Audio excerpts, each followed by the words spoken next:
No es lo mismo ser antisocial que ser asocial, como tampoco es lo mismo ser antisocial que tener un trastorno de la personalidad antisocial. Quizá hayas escuchado la expresión no seas antisocial. Curiosamente, es una expresión que empleamos de forma errónea, ya que utilizamos antisocial para referirnos realmente a alguien asocial, que es alguien con dificultades o desinterés en relacionarse. El término antisocial, mal usado, lo utilizamos por ejemplo para referirnos a amigos que no quieren salir o que se muestran más ermitaños de lo común. Bienvenidos a su canal Aprendamos Psicología. En esta ocasión veremos las diferencias entre ser antisocial y asocial. ¿Listos? Aquí vamos. Primero, ¿qué es ser antisocial?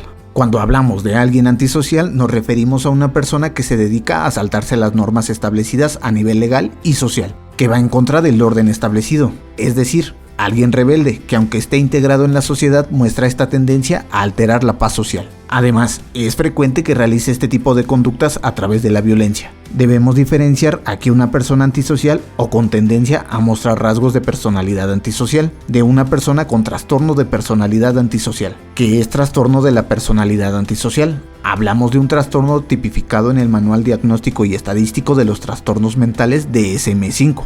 Se caracteriza por un patrón dominante poco respetuoso con los derechos de los demás, manifestado desde los 15 años de edad. El trastorno antisocial se manifiesta a través de una serie de síntomas como la tendencia a mentir, la impulsividad, la irresponsabilidad, el incumplimiento de las normas sociales, la irritabilidad y la agresividad, la ausencia de remordimiento, etc. Es decir, un trastorno de personalidad antisocial es mucho más grave que ser simplemente antisocial. Entonces, ¿a qué nos referimos con asocial? Cuando hablamos de alguien asocial nos referimos a una persona que le cuesta integrarse y relacionarse en la sociedad, o que directamente no tiene interés por hacerlo. Es decir, no se salta las normas como el antisocial, sino que le cuesta integrarse, participar en los grupos, relacionarse. Ante todo, es una persona que prefiere la soledad. En realidad, en muchos casos, ser asocial no se trata de una dificultad, sino de una falta de motivación por parte de la persona, que prefiere realizar actividades de forma solitaria y que no tiene interés en las relaciones sociales. Si llevásemos esta manera de ser al extremo, encontraríamos el trastorno de la personalidad esquizoide. En este caso, las personas con trastorno de la personalidad esquizoide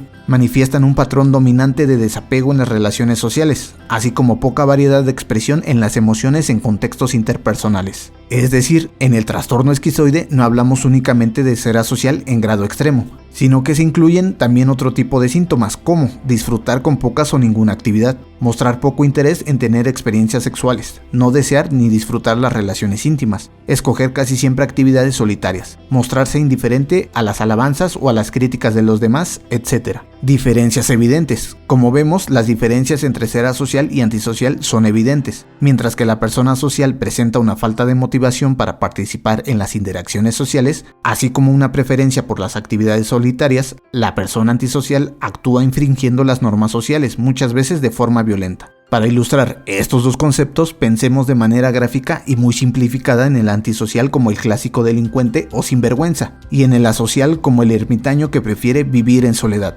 Sin embargo, una persona antisocial puede también ser asocial, aunque no tiene por qué. Lo que debemos tener claro es que el antisocial puede ser alguien muy sociable y sin embargo vulnerar los derechos de los demás o las normas sociales, lo que puede también dificultar su integración en la sociedad como ocurriría con la persona social, aunque por razones claramente diferentes. Si la información te parece de utilidad, suscríbete y activa la campana de notificaciones. Por el momento esto ha sido todo.